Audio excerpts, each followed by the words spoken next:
Hello good people, here is another trigonometry problem. I suggest you pause the video and try doing it yourself first. Alright, so a 6-meter ladder is leaning against a wall. It reaches to a window that is 3.5 meters from the ground. What is the angle the ladder makes with the ground? In order to solve this problem, I'm firstly going to draw a little diagram. And it doesn't have to be anything fancy. So here's my window. Everybody knows windows are blue. Here is a wall, I'm making it red, and down here in grey I have the ground.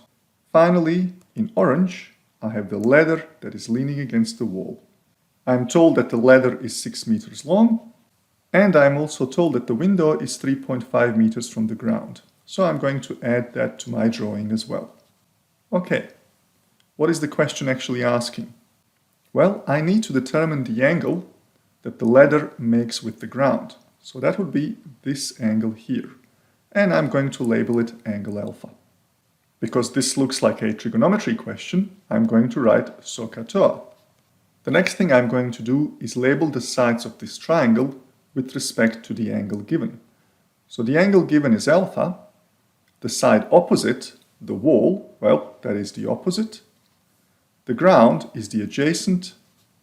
And the ladder, the longest side, is the hypotenuse. Next, I need to decide which trigonometric function to use. Well, I have been given the opposite and I have also been given the hypotenuse. This means I need to use the trigonometric function that uses the opposite and the hypotenuse. And that is sine. It uses opposite and it uses hypotenuse. The general formula for sine is sine of angle theta equals opposite over hypotenuse.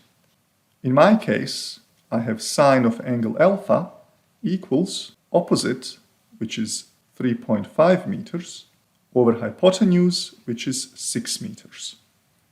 I need to transpose sine, and the way I do that is to take the inverse of sine. For that, I need my trusty calculator. So now I can press Shift sine, that will give me the inverse of sine, and now I can enter 3.5 divided by 6. And that will give me an angle of 35.69. So I can say that alpha equals 35.69 degrees.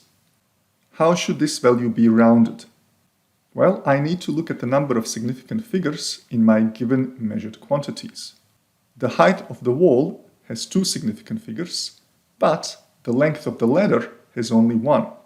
So my answer needs to be rounded to 1 significant figure. And this 35.69 degrees becomes 40 degrees, rounded to 1 significant figure. As a bonus question, I might be wondering about the magnitude of this angle here, the angle between the wall and the ladder. I'm going to label that as angle beta. What would be the value of that angle? Recall that the sum of all angles of a triangle has to be 180 degrees. I know that alpha is 40. I also know that this degree between the wall and the ground is a 90-degree angle. Therefore, I should be able to calculate beta. I could say that beta plus the right angle, which is 90 degrees, plus alpha, which is 40 degrees, equals 180 degrees. This means that beta plus 130 degrees equals 180 degrees. In order to solve for beta, I need to transpose 130 degrees. And I do that by subtracting 130 from both sides. And that would give me that beta equals 50 degrees. So once again, when dealing with trigonometry questions, draw a diagram, label the sides with respect to the angle given, and then choose the correct trigonometric function to use. That is all for now, and I will see you on the flip side.